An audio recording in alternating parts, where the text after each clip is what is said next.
예, 성도 여러분, 예배 자리에서 이렇게 만나뵙게 돼서 반갑습니다. 방금 영상에서 보신 대로 저희는 아프리카 말라위에 2016년도에 나가서 이렇게 만 4년의 사역을 마치고 작년 10월에 들어와서 이제 약 1년여의 이제 안식년을 마무리하고 곧 10월 8일에 출국하는 일정에 있습니다. 안식년 나와서 참 저희가 지내는 거처부터 비롯해서 교회와 성도님들께서 여러 가지 배려와 사랑을 주셔서 저희가 정말 너무 편하게 이렇게 안식년을 잘 보내다가 들어가게 됐습니다. 우리 잠깐 기도하고 우리 선교와 말씀에 대해서 좀 더 나누도록 하겠습니다. 기도하겠습니다. 살아계셔서 역사하시는 하나님 아버지, 오늘 이 자리에 함께하여 주시고 하나님, 우리가 드리는 이 예배에 함께하여 주옵소서. 하나님, 우리가 다른 대상이 아니라 오직 하나님만 예배하는 이 시간, 이 자리가 될 수 있도록 주님 축복하여 주옵소서. 하나님, 이 시간 또한 선교에 관한 이야기와 말씀을 듣고자 할 때 하나님, 오직 하나님의 이야기와 하나님의 말씀만 전해질 수 있도록 주님 인도하여 주옵소서. 감사드리며 예수님의 이름으로 기도합니다. 아멘. 예, 저희가 안식년 나와서 참 여러 가지 좋은 시간들을 가졌습니다. 특별히 어, 저희 가족 그리고 부모님과 그동안 가지지 못하였던, 정말 멀리 나가 있고 또 오랫동안 나가 있다 보니 그런 소통과 여러 가지 조금 어려운 점들이 있었는데, 안식년 동안 그런 부분들을 잘 가지고 그렇게 또 돌아갈 수 있게 돼서 너무나 감사합니다. 그리고 또 사역적인 측면에서도 저희가 이제 사역을 하다가 안식년 나왔으니까 이제 조금 쉬어야 되는데 조금 쉬지 못하는 일들이 생겼습니다.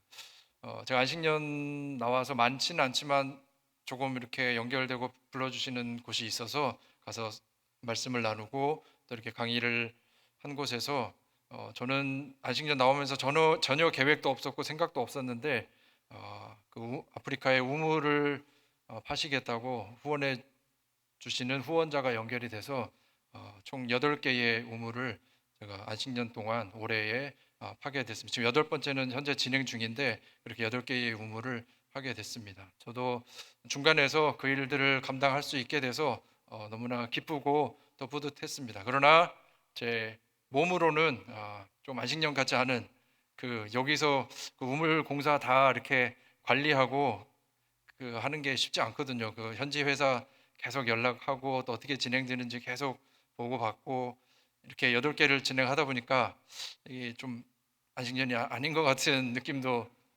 들고, 그 또 시차가 안 맞으니까 또 우물 회사와 담당자와 또 마을들과 이렇게 연락하려면 막 밤중에 새벽에 이렇게 연락할 때도 잦아서 제 아내가 자주 물어봅니다. 어디 이 밤중에 이렇게 문자를 하고 자꾸 연락을 하냐고.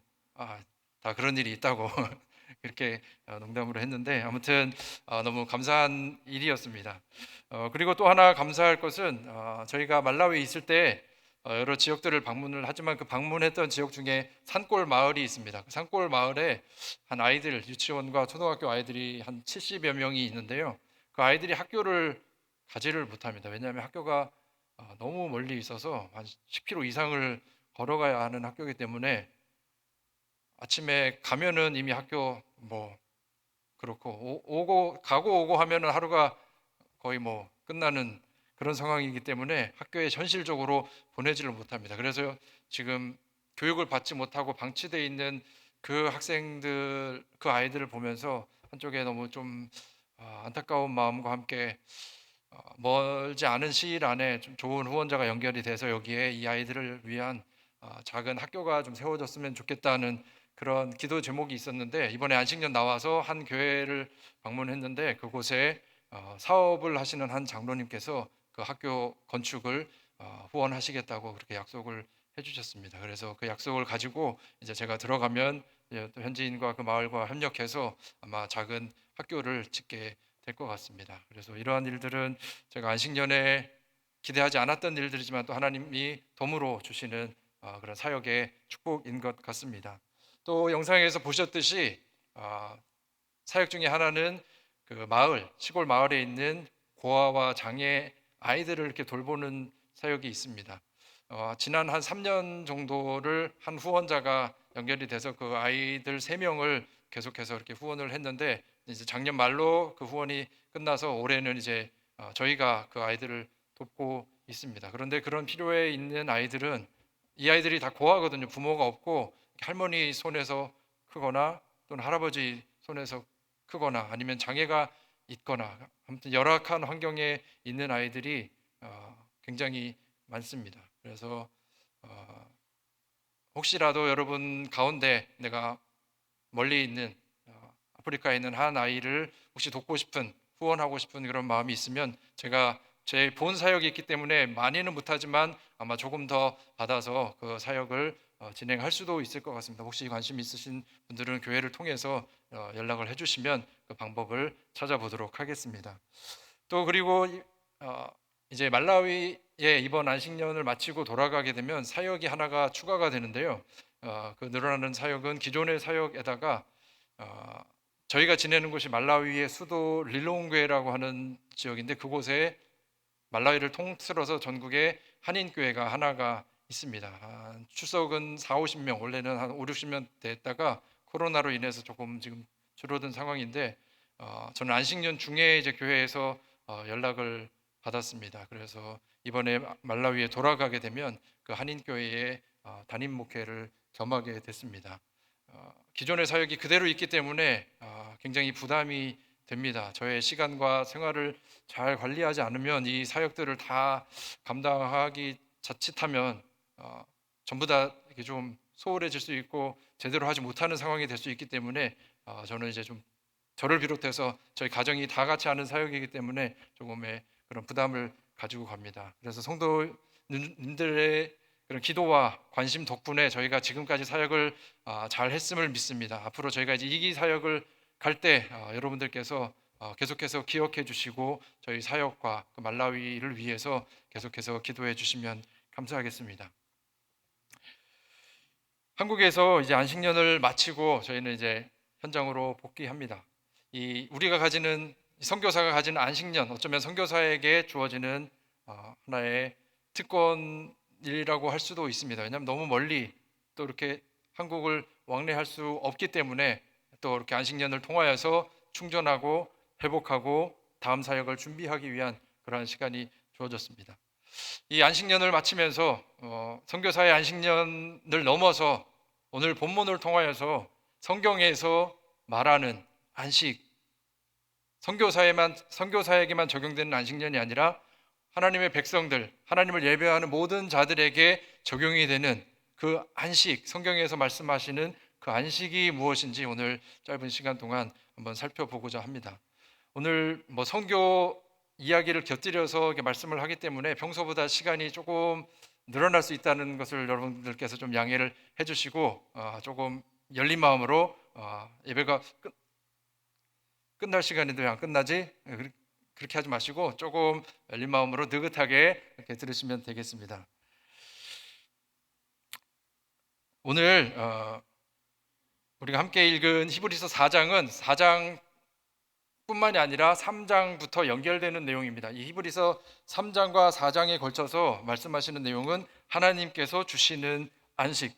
우리 3장 위에 보면은 여러분들 성경 위에 아마 제목이 들어가 있을 것 같아요. 하나님이 주시는 안식, 그렇게 되어 있습니다. 그래서 하나님께서 주시는 그 안식이 무엇이고 그 안식은 어떻게 이루어지고 누구에게 주어지는지 이 3장과 4장을 통하여서 기록을 합니다. 그런데 이 내용이 히브리서 자체에서 만들어진 내용이 아니라 구약의 어느 본문을 가져와서 그것을 다시 해석하면서 그 안식, 그러니까 신약에만 머무는 것이 아니라 구약부터 이미 이어져 오던 그 안식이 지금 우리에게 어떻게 의미가 되고 적용이 되는지 그 말씀을 우리에게 주고 있습니다. 그 구약의 본문은 시편 95편의 하반부입니다. 오늘 그 교동문에 시편 95편이 있더라고요. 근데 그거는 이제 상반절이고 하반절에 오늘 히브리서 3장과 4장에 다루는 그 본문의 내용이 들어가 있습니다.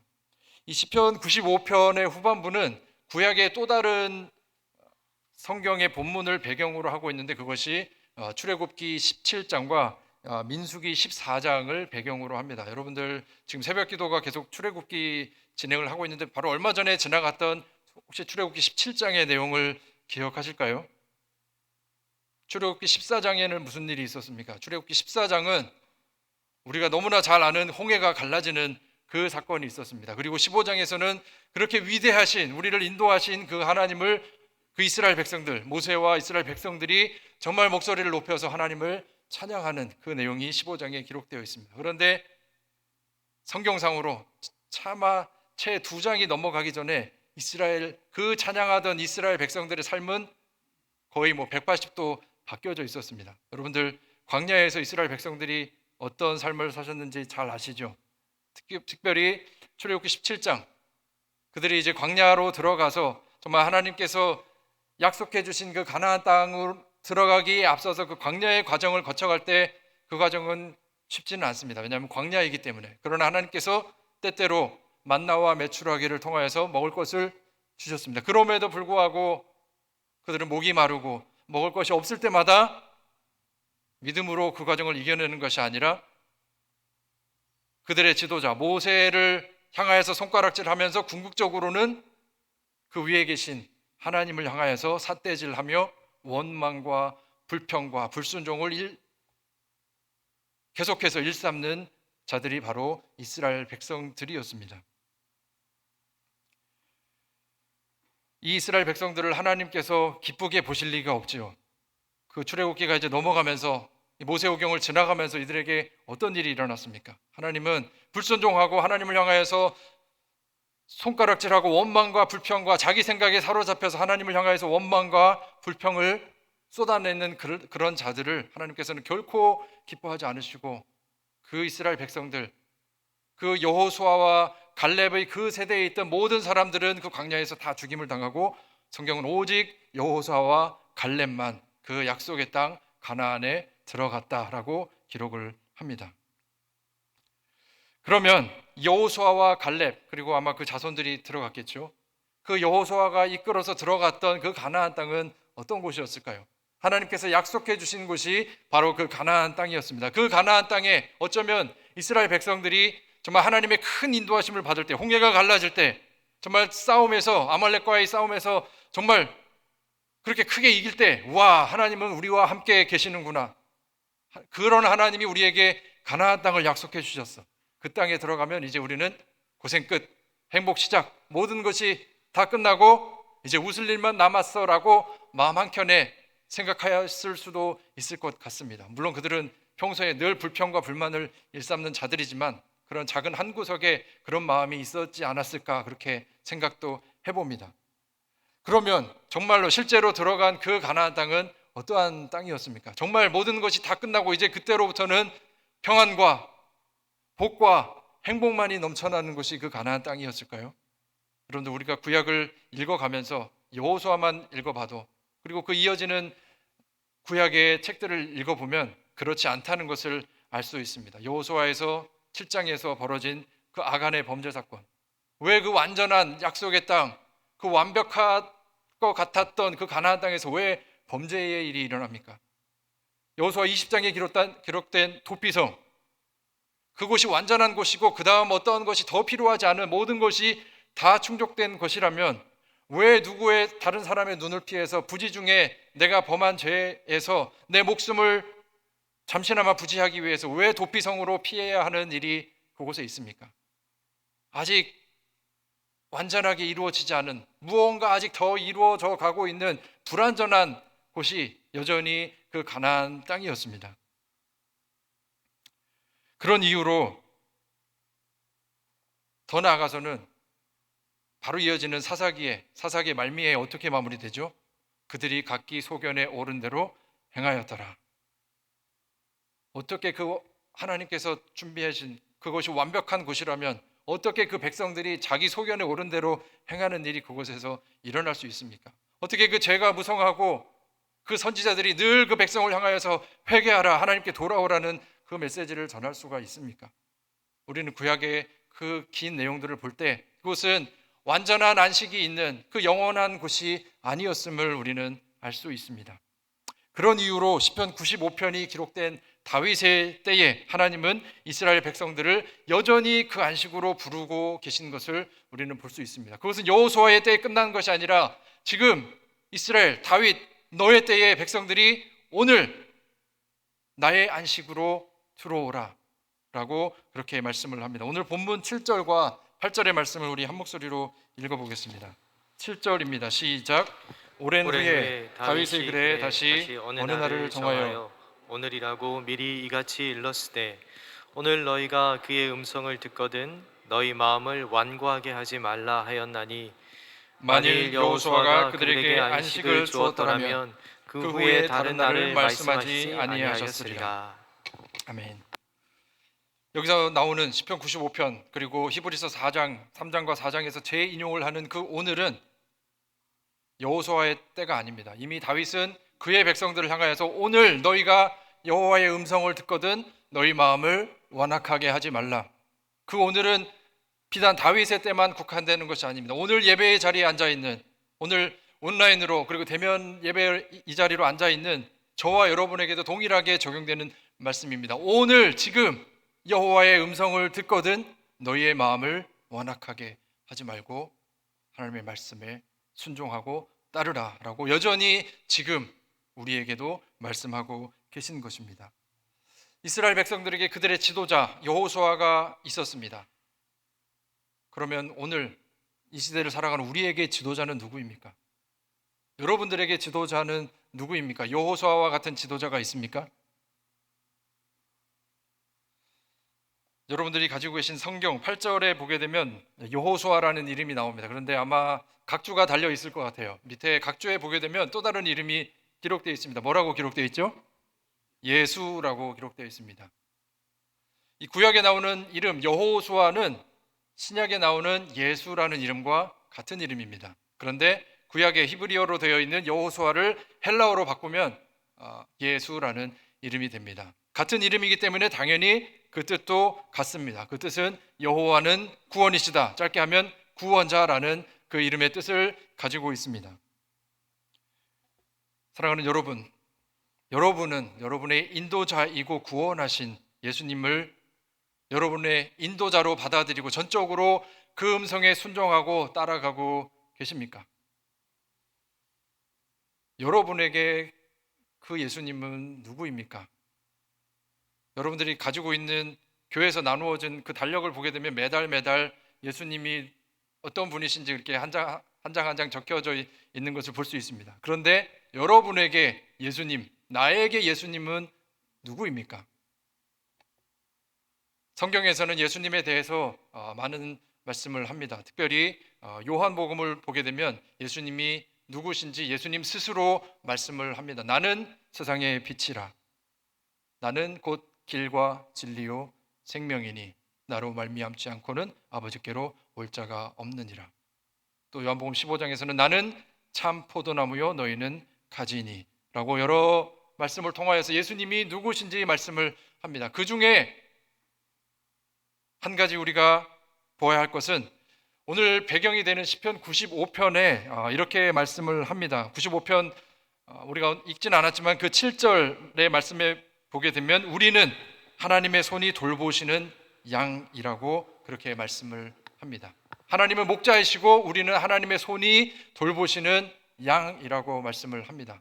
구약에서 하나님을 가리켜서 하나님 스스로 나는 너희들의 목자다라고 말씀을 합니다. 그런데 신약에서 자신을 가리켜서 그 하나님이 사용하셨던 그 목자라는 호칭을 스스로 사용하시는 분이 딱 한 사람이 있어요. 여러분 누구시죠? 예수님입니다. 예수님은 요한복음 10장에서 나는 선한 목자라라고 그렇게 말씀을 합니다.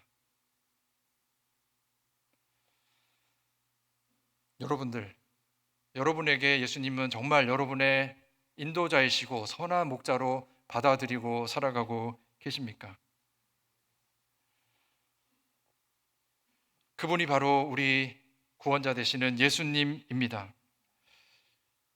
그분이 우리의 목자시고 우리는 그의 양이기 때문에 요한복음에서 말씀하는 대로 그 양이 그 목자에게 맡겨진 양이라면 그 목소리를 알아보고 그 목소리를 따라간다고 그렇게 말씀을 합니다.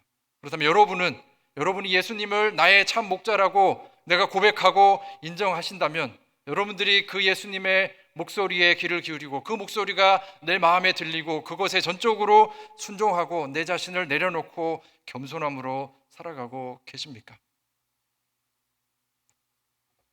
구약에는 이 하나님의 말씀이 많이 울려졌을 때 그 말씀을 온전히 듣지 못하고 오히려 더 마음을 완악하게 가졌던 자들이 있습니다. 우리가 잘 아는 대표적인 사람 누가 있죠? 출애굽기에 바로 왕입니다.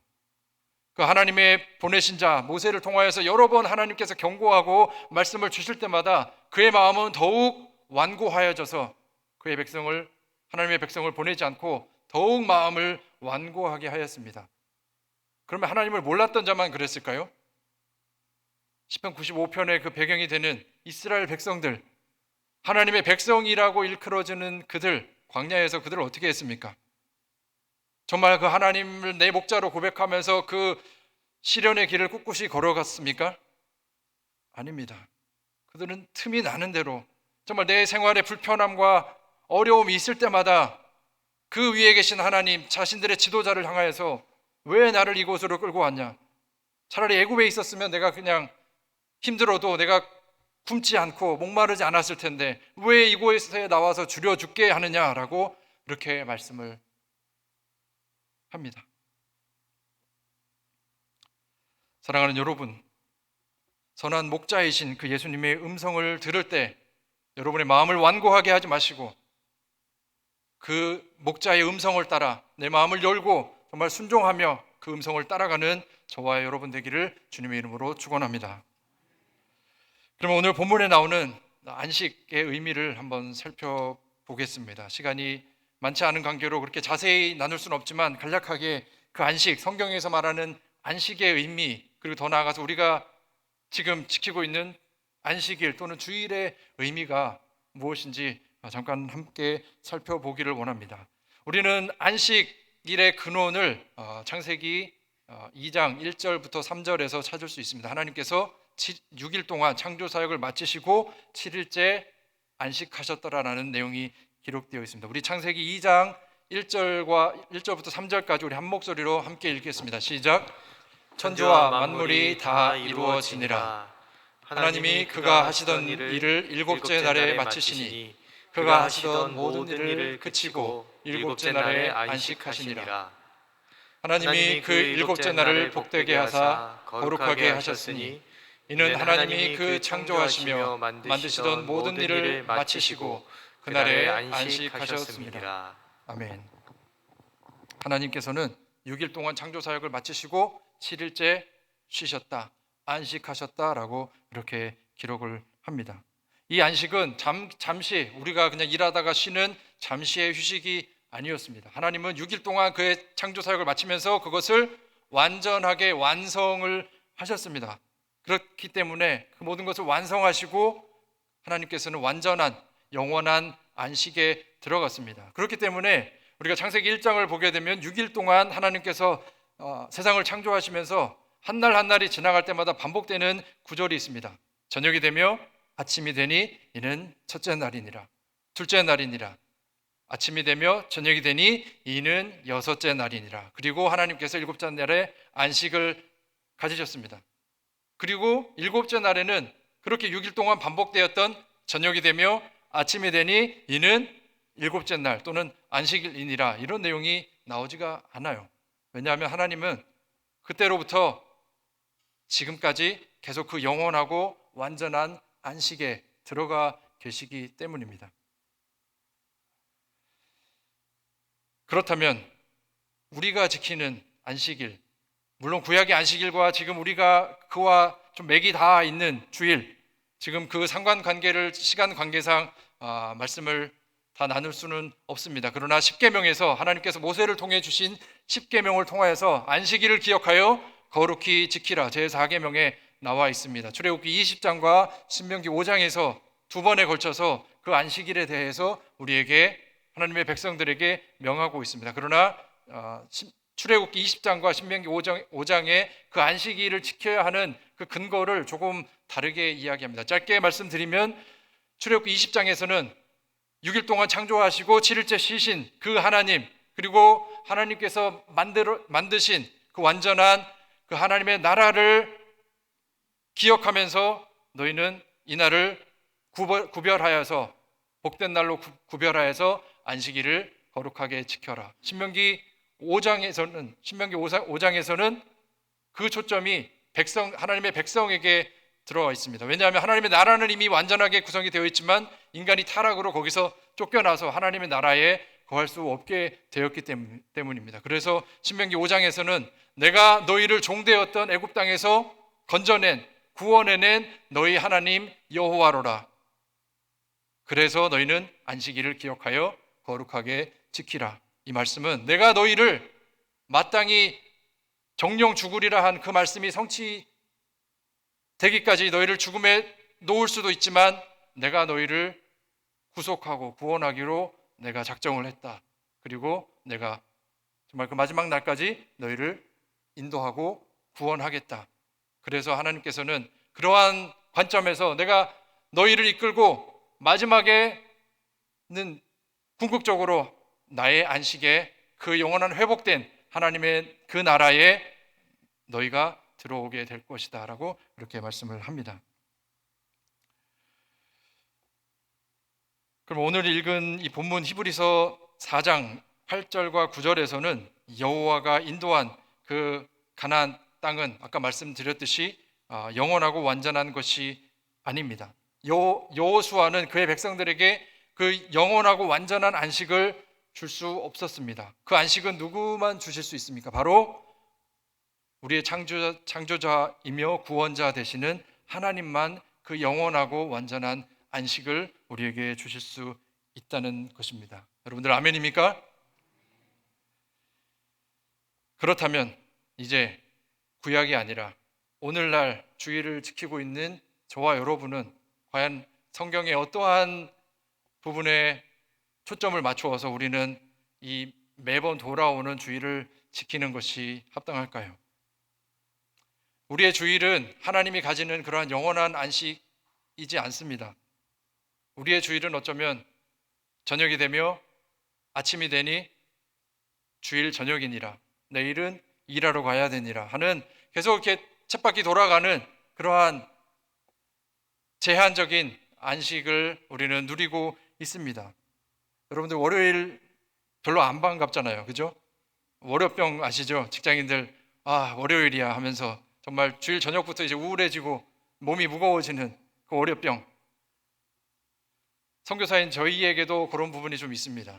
물론 저희는 이제 처음 안식년을 가졌지만 이제 일기 사역을 마치고 이제 약 1년 후에 안식년을 마치고 다시 선교지로 이제 돌아가야 되는 그 시점에 저와 저희 가정의 발걸음은 결코 그렇게 가볍지만은 않습니다. 여전히 어떤 부담과 무거운 마음이 있습니다. 왜냐하면 처음에는 아프리카와 말라위 상황을 그냥 어렴풋이 잘 모르고 그냥 들어갔다고 하면 이제는 그 말라위의 삶과 그 사역이 어떠한지 아는 상황에서 다시 들어가는 것은 또 다른 어떤 부담과 좀 무거움이 있습니다. 그래서 제 아내는 정말 한국에서 이렇게 지내면서 그런 마음들이 조금씩 나오는 것 같아요. 뭐 온라인 쇼핑에서 뭐 사고 어디 큰 마트 가서 뭐 살 때마다 그런 감탄을 자주 들었어요. 한국 참 좋다. 그 말은 진짜 좋아서도 있지만은 다른 이면으로는 이제 말라위 돌아가서 제대로 살 수 있을까라는 그런 내용이 제가 볼 때는 같이 들어가 있는 것 같습니다. 선교지 현지의 삶이 불편함들이 참 많습니다. 물론 저희는 선교사로서 그 삶들을 당연히 다 감수하고 들어갔지만 여전히 불편함으로 인해서 저희 삶이 없지 않아 조금 위축되는 부분들도 있습니다. 그 중에 가장 큰 부분은 말라위는 아프리카에서도 가장 가난하고 열악한 나라입니다. 그렇기 때문에 전기와 물 사정이 굉장히 안 좋아요. 전기가 수시로 끊어지고 시골 지역은 아예 전기가 들어가 있지도 않아요. 그냥 오로지 햇빛으로만 살아가는 사람들이 그 시골 사람들입니다. 도시에나마 그나마 전기가 좀 들어와서 전기가 들어오지만 그것도 제한된 시간에, 그것도 교대로 전기 발전하는 양이 충분하지 않아서 교대로 여기 줬다가 저기 줬다가 이렇게 줍니다. 물도 마찬가지입니다. 그래서 저희는 늘 반복적으로 경험하면서 사는 것이 잦은 정전, 그리고 물 단수. 여러분들 생활하시다 단수 한 하루 이틀 되면 난리 나죠. 막 뉴스에 나오고 말라야는 그것이 일상적인 삶입니다. 특히 저 개인적으로는 조금 어려운 삶이, 매일 샤워를 하는데 여러분들 샤워기를 틀면 물이 어떻게 나오죠? 쫙 이렇게 직선으로 이렇게 나오죠. 저희가 사는 집은 많은 경우 물이 곡선으로 나옵니다. 이렇게 밑으로 떨어지는 물 있죠. 그것도 물이 또 더 부족하면 그냥 이렇게 쫄쫄쫄 타고 내려오는 물, 그런 물에 샤워해야 되는 상황도 적지 않습니다. 거기다가 엎친 데 덮친 격으로 정전까지 되는 경우도 있습니다. 그럼 진짜 암흑 가운데서 그렇게 흘러내리는 물로 정말 어떻게 샤워를 하는지, 그렇게 정말 어려운 상황들이 연출이 되고는 합니다. 저희가 이제 비행기 표를 사고 이제 말라위 이제 들어가면서 짐도 싸고 준비를 하는 과정에 저희 집에 있는 첫째 아이, 딸아이인데요. 지금 한국 나이로 11살입니다. 11살인데 엄마와 아빠가 같이 있는 자리에서 이렇게 묻더라고요. 우리 영원히 한국에서 살 수는 없어요? 왜 우리는 말라위에 다시 들어가야 돼요? 그래서 얘기했습니다. 엄마 아빠는 선교 사역으로, 선교사로 하나님께서 불러주셔서 이제 다시 우리는 선교지로 들어가는 거야. 왜 하나님은 엄마 아빠를 선교사로 부르셨어요? 하나님 정말 너무하셔요. 그리고 이어지는 말은, 엄마 아빠는 저한테 선교사가 되라고 하지 마세요. 예, 물론 그 나이, 어린아이의 입에서 나오는 정말 어쩌면 자연스러운 반응입니다. 그래서 제가 했던 말은, 야, 한국에 있는 분들도 여기서 영원히 살지 못해. 여기서 살다가 이 땅의 삶이 마치면 가는 곳이 있는데 바로 하늘나라야. 그곳에 이르게 되면 거기서는 이제 정말 영원히 살 수 있어. 우리도 나중에 하나님 계시는 하늘나라에 가면 영원히 살 수 있어. 그러나 제 딸아이에게는 그것은 관심사가 아닙니다. 어떻게 하면 한국에 그냥 남은 여생을 살 수 있는지가 그 아이에게 주 관심사였습니다. 이 선교사에게 안식년은 어쩌면 성경이 말하는 안식년과 뭐 그렇게 같지는 않지만 맥이 다 있는 개념입니다. 그러나 그보다 더 근본적으로 우리가 지키는 주일은 안식일이, 우리가 지키는 이 안식일의 의미와 연결이 되어 있습니다. 여러분들, 구약의 안식일과 지금 우리가 지키는 주일은 어느 부분 맥이 다 있지만 완전히 같지 않습니다. 이 부분을 여기서 다 설명드릴 수 없습니다. 시간이 다 되어 가기 때문에. 그래서 여러분들 이런 부분이 혹시 궁금하시면 성경 공부를 신청하셔서, 특히 아마 제가 알기로 교회사가 아직 조금 더 열려 있는 것 같아요. 교회사는 이런 부분을 교회사와 성경 측면에서 아마 이렇게 답을 해줄 수 있을 것 같습니다. 그래서 아직 신청 안 하신 분은 신청하셔도 좋겠습니다. 아무튼 구약의 안식일과 같은 의미로 우리는 주일을 지키는 것은 우리가 지키는 주일의 본연의 의미가 아닙니다. 구약의 안식일은 무엇을 하면 되고 무엇을 하면 안 되는 그런 규범적인 의미가 강했습니다. 그래서 지금의 구약을 믿는 유대인들은 아직도 여전히 그 안식일을 그렇게 지킵니다. 정말 거리를 얼만큼, 그들이 지키는 거리가 있습니다. 2000규빗이라고 하는데 우리 단위로 환산하면 1km입니다. 안식일에는 1km 이상을 걸어가면 안 된다. 그래서 아마 1km 이내에 그들의 회당이 있고 주로 그렇게 갑니다. 그리고 그들은 주일에 일하면 큰일 나는 줄 압니다. 그러나 여러분, 예수님 기억하십니까? 예수님이 안식일에 일을 하셨나요? 안 하셨나요? 안식일에 일을 하셨어요.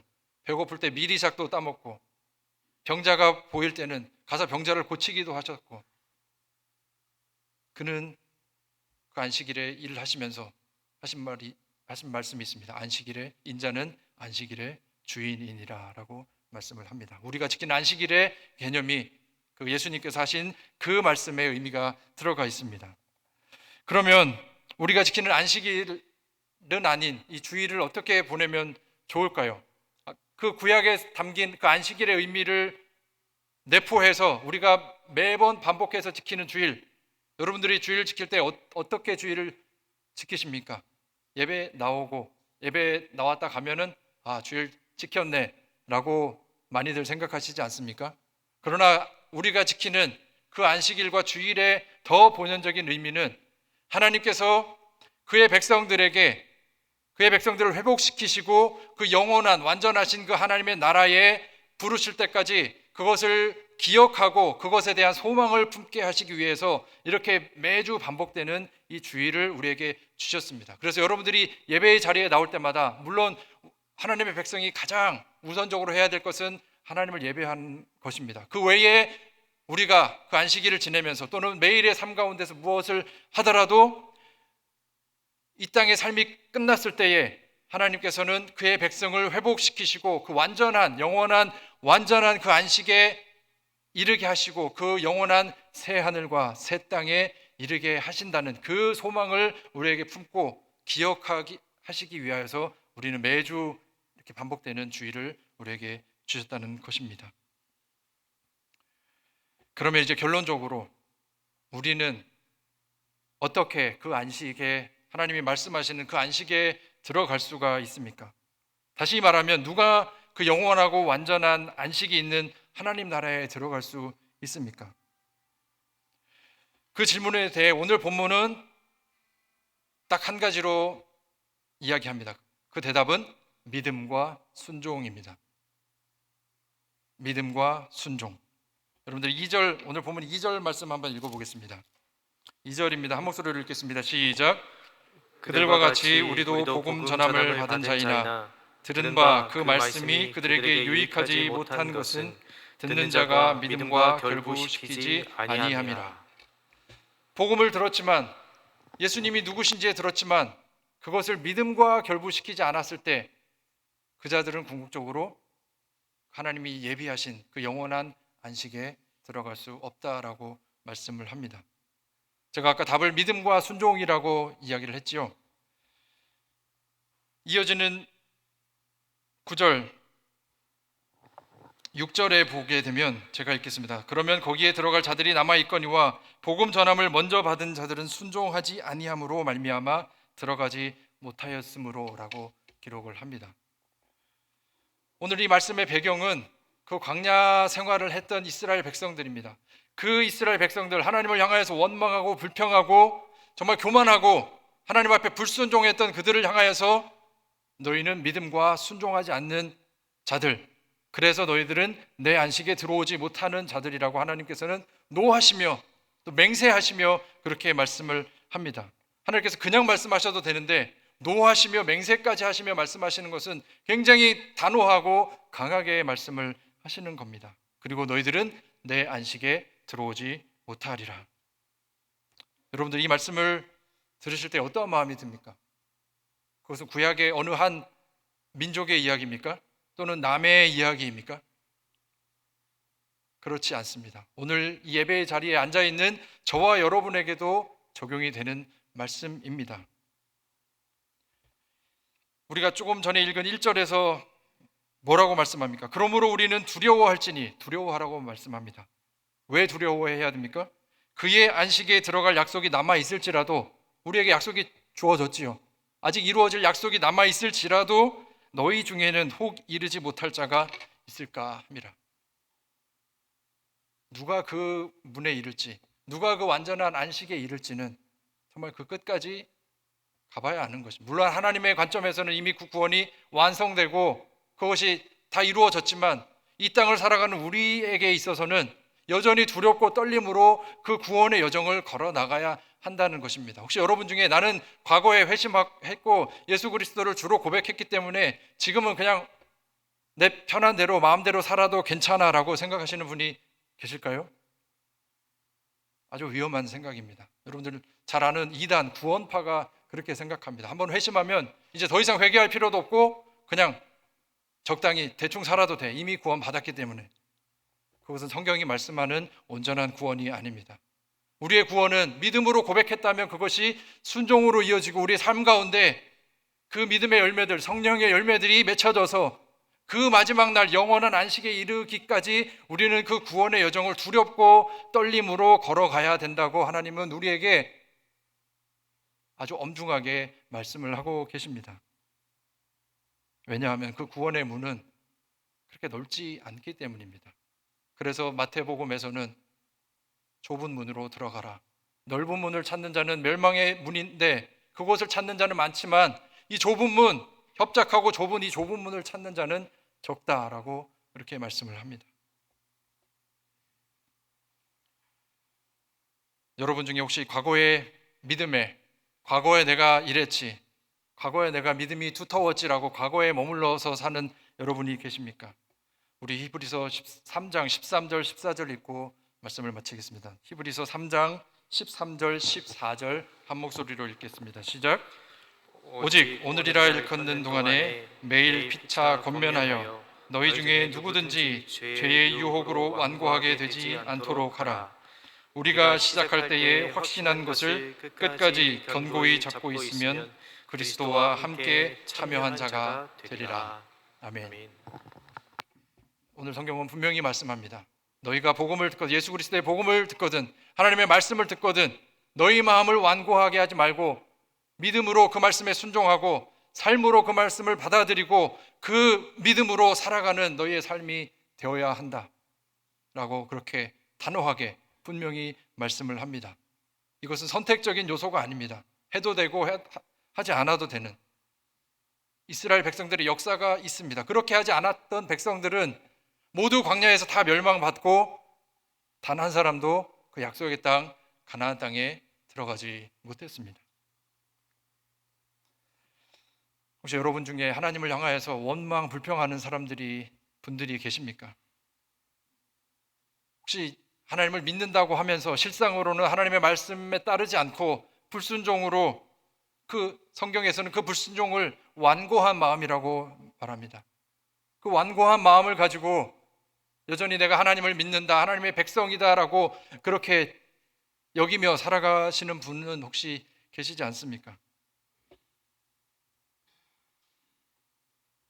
하나님은 오늘 저와 여러분에게 말씀합니다. 오늘 너희가 내 음성을 듣거든 마음을 완고하게 하지 말고 순종함으로 내 목소리에 따르라. 여호수아의 때에 머무는 것이 아닙니다. 다윗의 때에 국한되는 것이 아닙니다. 오늘 이 자리에, 우리가 예배의 자리에 앉아있는 저와 여러분에게 하나님은 말씀합니다. 오늘 이 시간 너희가 내 말을 듣거든 너희 마음을 완고하게 하지 말고 내 말을 따르고 너희 믿음을 너희 삶과 결부시켜라. 믿음의 삶을 살아가라. 내가 너희에게 영원하고 완전한 안식을 줄 때까지. 그러한 삶을 살아가는 저와 여러분 되시기를 주님의 이름으로 축원합니다. 우리 말씀 생각하면서 함께 찬양하겠습니다.